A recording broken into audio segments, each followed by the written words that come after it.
Welcome to Redacted Reality. If the allure of the shadowy, cryptic, and mystical tales captivate you, then please subscribe and hang around. Chapter 10: The Weight of Abandonment. Lily's foot hovered between pedals, her heartbeat a wild percussion in her chest. The voices still echoed in her mind, but as she watched Sarah and Marcus in her rearview mirror, their desperate sprint, their unified terror, something inside her crumbled. What kind of person had she become? What darkness had possessed her to abandon them? She slammed on the brakes, the car skidding slightly on the wet asphalt.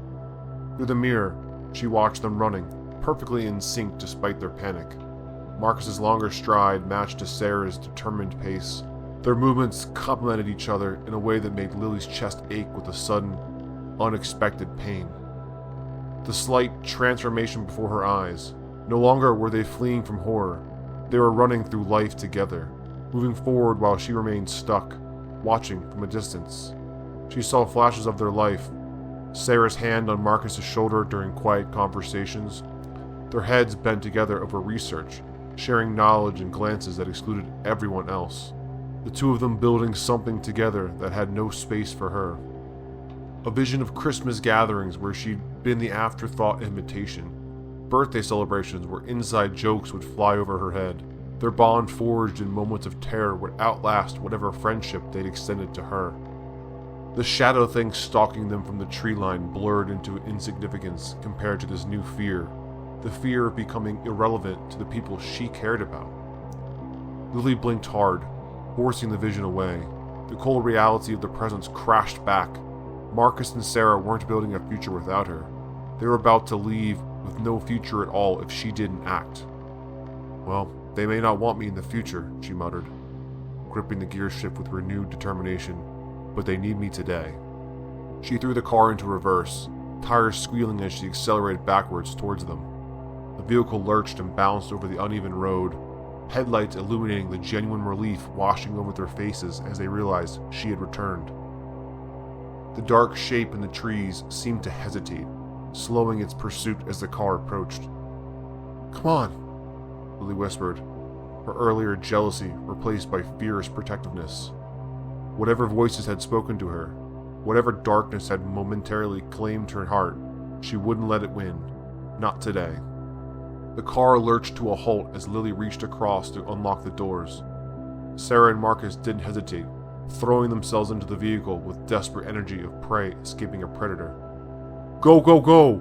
Marcus shouted, his body half inside the car. Lily slammed the gear into drive and punched the accelerator before they were fully settled.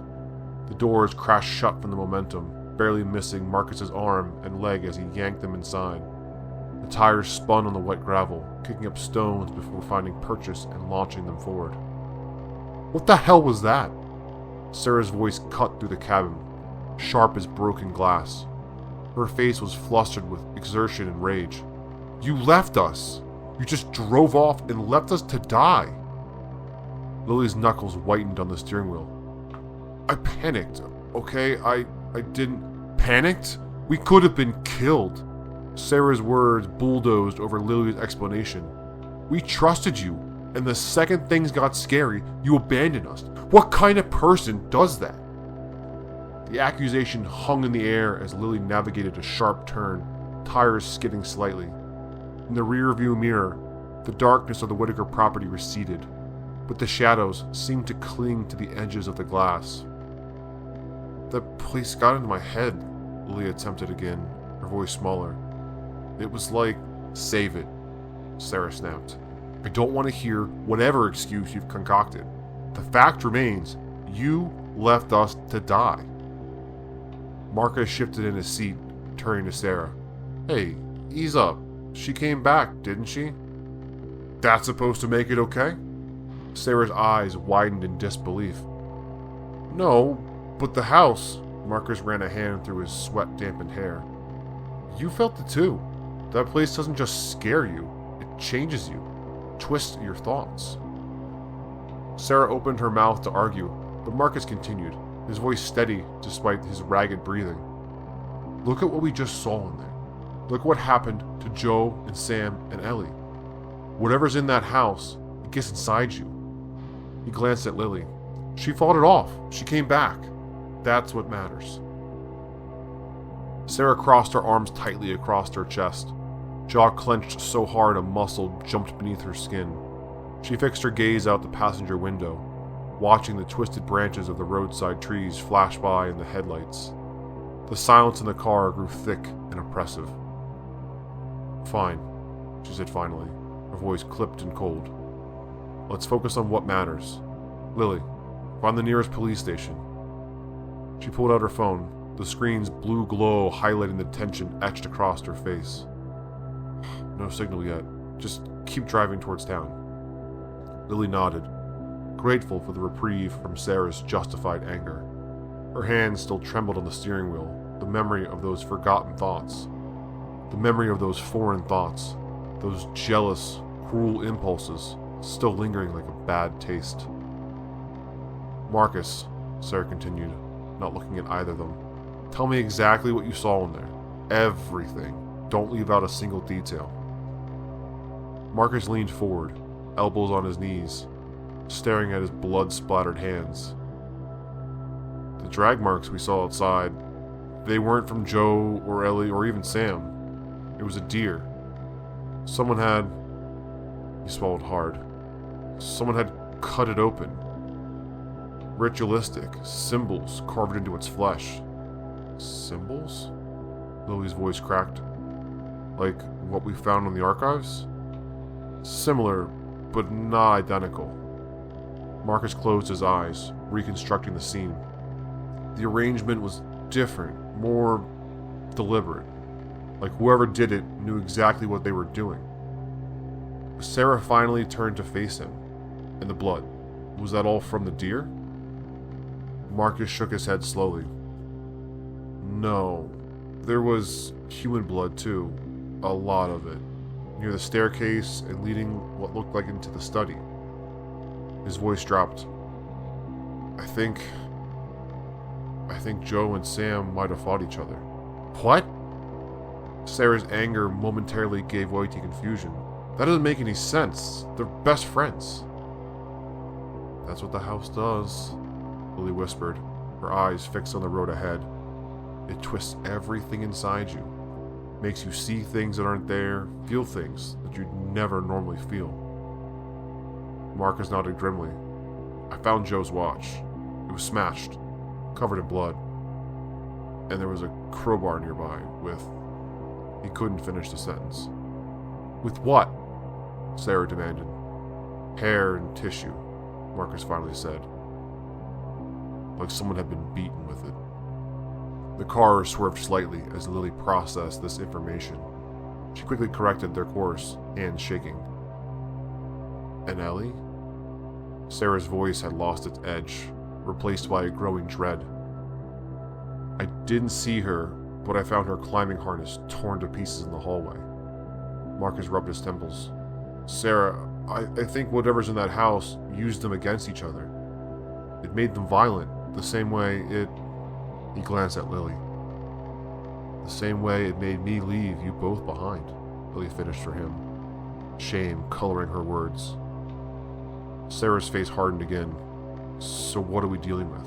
Some kind of mind-controlling entity? It's worse than that, Marcus said. From what I could piece together, it doesn't just control minds. It feeds on violence and betrayal. The symbols, the rituals, they're not summoning something. They're feeding something that's already there. The entity Whittaker brought through, Sarah remembered. Been there all along, growing strength. And now it has 3 new victims, Marcus added grimly. But I don't think it's done. Those symbols weren't just random. They were arranged in a pattern, a countdown. To what? Lily asked, dreading the answer. Marcus met her eyes in the rearview mirror. To whatever comes next, and judging by the spacing of those marks, we don't have much time. Sarah pointed ahead to a road sign. Police station, 3 miles ahead. Step on it, Lily. We need to get help quickly. Despite what Marcus saw, we aren't sure what happened to them. We need the police to search the place to be certain. East Whiteland Police Station stood like a squat, brutalist monument to small-town authority. Its fluorescent lighting cast a sickly pall over the trio as they pushed through the glass doors, their footsteps echoing in the empty lobby. A single desk sergeant looked up from his computer, his expression shifting from boredom to mild interest as he took a look in their disheveled appearance. "Help you folks?" he asked, eyes lingering on the dried blood speckling Marcus's sleeve. Sarah stepped forward, her voice steady despite the tremor in her hands. "We need to report missing persons and a possible..." She hesitated, searching for words that wouldn't sound deranged. "A situation at the old Whittaker property." The sergeant's face hardened at the mention of the house. He pushed a clipboard across the counter without comment and pointed towards a row of molded plastic chairs against the wall. "Philly's out. Detective will be with you when he can." The waiting area felt suspended in time. A clock ticked on the wall, its minute hand jerking forward with painful deliberation. Lily sat with her arms wrapped around herself, fighting the persistent whispers that still echoed in her mind. Marcus paced, 6 steps one way, turned, 6 steps back, while Sarah meticulously completed the paperwork, her pen scratching against the silence. 32 minutes later, the door opened. "I'm Detective Miller. Follow me." Miller led them to a conference room furnished with a scratched table and mismatched chairs.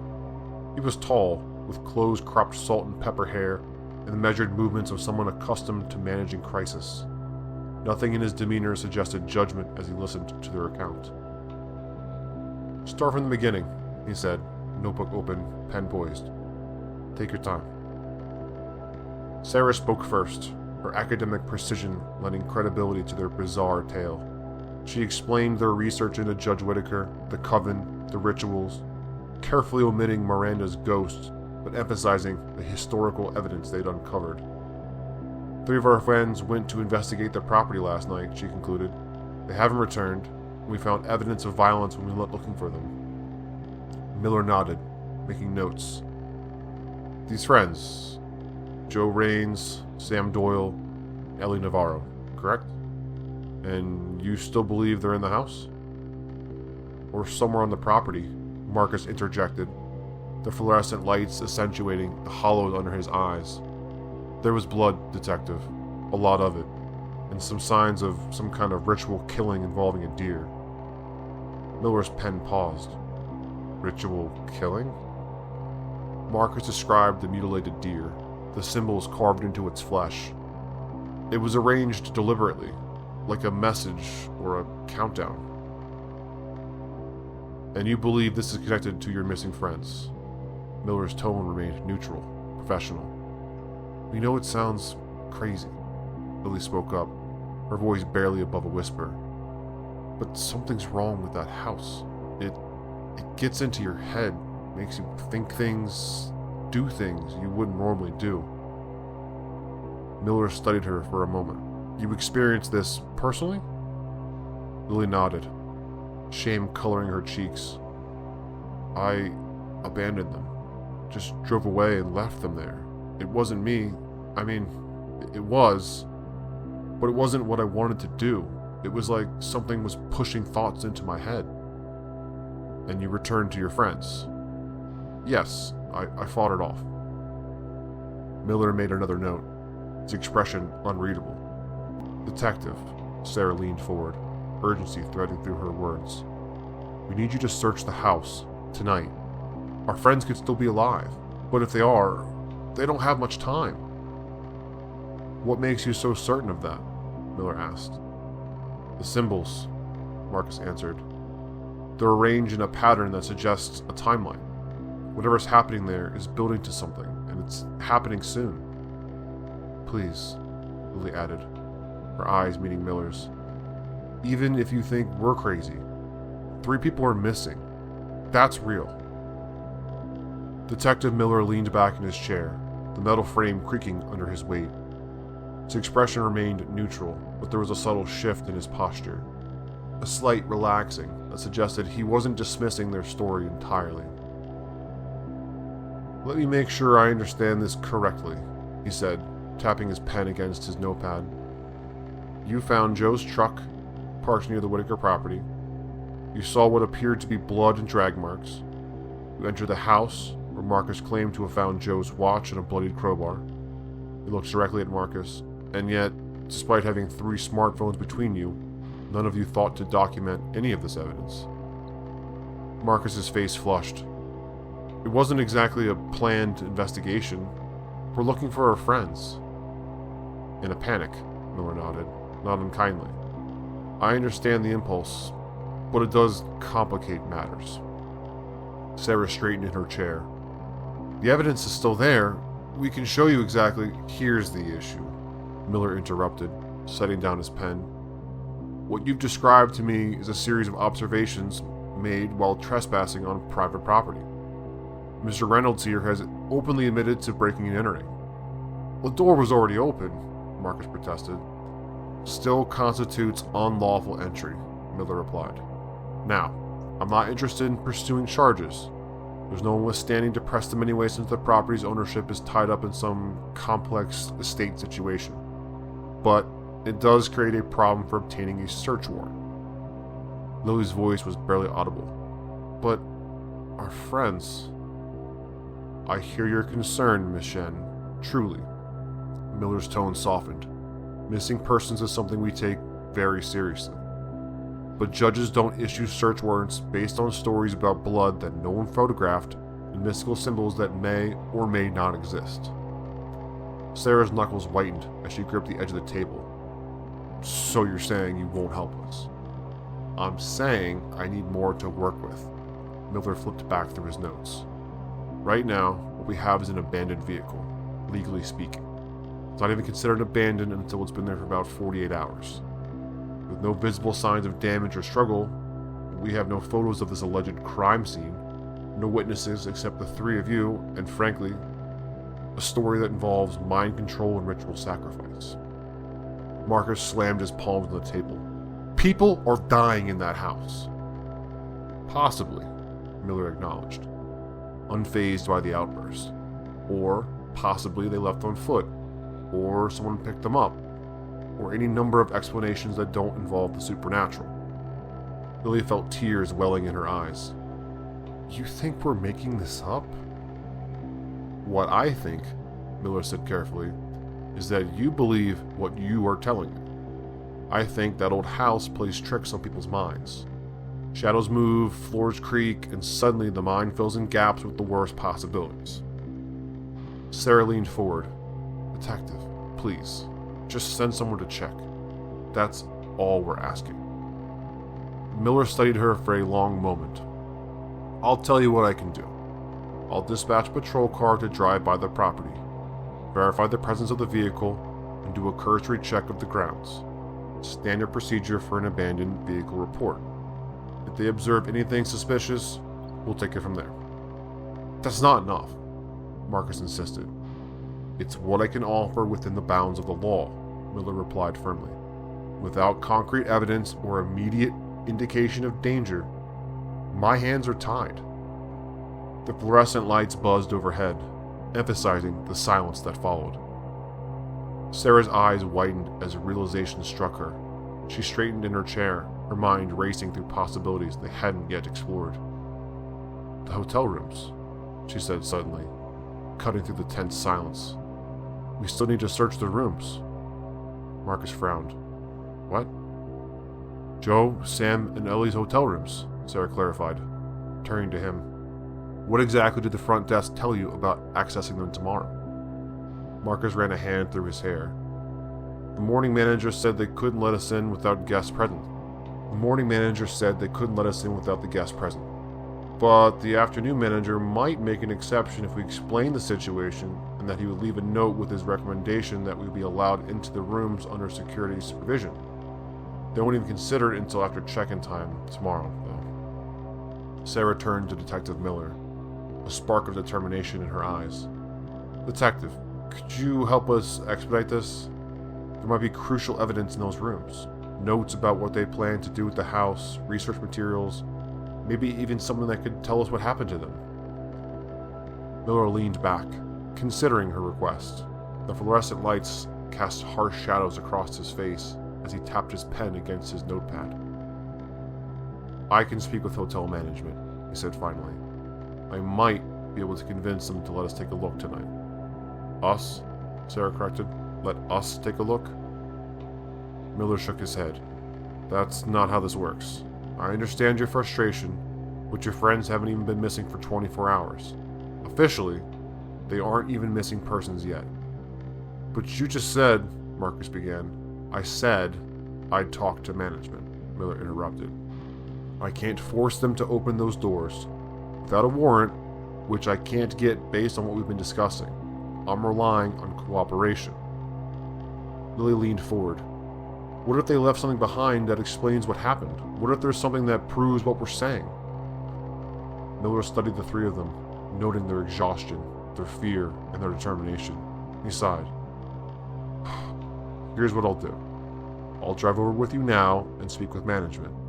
I'll explain the situation and request access to the room. If they agree, I'll conduct a brief search. You three can observe from the door, but you don't enter the rooms and you certainly don't touch anything. Understood? Sarah nodded quickly. Thank you. Don't thank me yet, Miller warned, rising from his chair. And remember, this doesn't change anything about the Whittaker house. I'm still only sending a patrol car for a drive-by. As they filed out of the conference room, Sarah caught Lily's eye. A silent understanding passed between them. This might be their only chance to find something that would convince Miller to take their story seriously.